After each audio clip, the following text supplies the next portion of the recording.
Good morning. My children were having fun the other day, blowing bubbles. And as I saw them kind of floating across the garden, I began to think again about the physics behind them and why they didn't implode.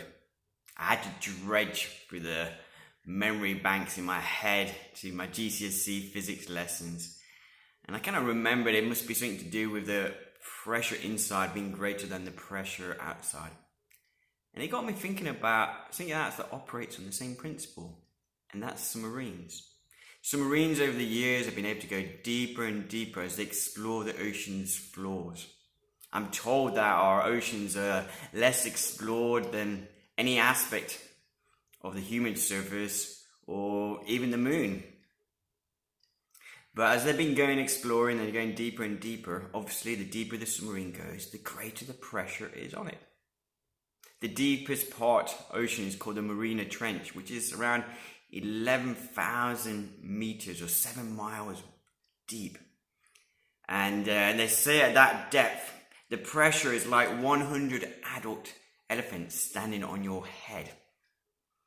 Can't really imagine what that's like. I mean, the closest I get is when my children are wrestling with me and one of them stands on my head, let alone 100 adult elephants. And so how do submarines cope? Well, in the same way, the pressure inside them is greater than the pressure outside them. Most submarines actually have two hulls, one inside the other to help them survive. The outer hull is waterproof, while the inner one, called the pressure hull, is much stronger and resistant to immense water pressure. And as I was reflecting upon this, I was thinking that our life is a bit like being a bubble or a submarine. We've had incredible pressure upon us from outside. And how can we avoid imploding? The pressures, maybe it's homeschooling now, we're coming into the holidays, but it can still be work, it can still be an array of different things that are just pressurizing us. It feels like the weight of the world is upon us. And the Bible, in particular Paul in his letters, tells us how to survive and thrive in these depths, in these pressures. And it's going to tie it up in this phrase that uses again and again, which is Christ in me. Christ in Paul Phillips. Christ, put your name in you. So for example, Romans 8 verse 10, it says, if Christ is in you, though the body is dead because of sin, yet the spirit is alive because of righteousness. Why? Because Christ is in you. 2 Corinthians 13 verse 5, the apostle asked the Corinthian believers a question. Or do you not realize about yourself that Christ is in you? It's like, don't you get it? Or probably one of the most famous examples is Galatians 2 verse 20. I have been crucified with Christ, and I no longer live, but Christ lives in me. Christ in me. This phrase he uses again and again. Paul didn't say in Galatians 2, I live in a Christ-like way or glorify Christ for my behavior. He says, no, Christ lives in me. That's the way to live life. And in some ways I don't have time to unpack it all.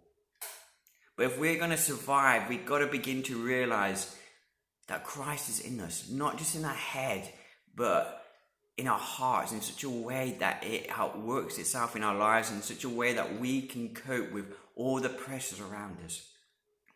Eric Johnson, the son of Bill Johnson, said this in his book actually on Christ in me. It's the first time I've seen a book actually written on this subject, though Paul talks about it so much. He says this, Christ in you contains all the ingredients necessary to break the status quo, change normalcy, eradicate apathy, abolish fear of man, and enable you to do what is humanly impossible.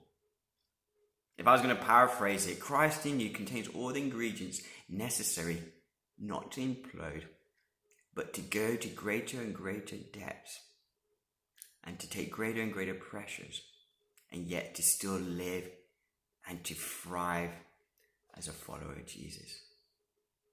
So let's take time to press into this. Just let's ask God this morning to reveal more of that truth, Christ in us, what it means, what it looks like. God, it's such a simple phrase, Christ in you. But help us to realize As Paul said to the Corinthians, we say to ourselves, don't we realise that Christ is in us? And help us to realise this. Help us to acknowledge that truth. Help us to live from that truth. When all the pressures around us, God, are pressing in on us, Lord, and sometimes it feels like we've got elephants on our head. Lord, you in us is more than enough to cope with that. And we thank you for that. Amen.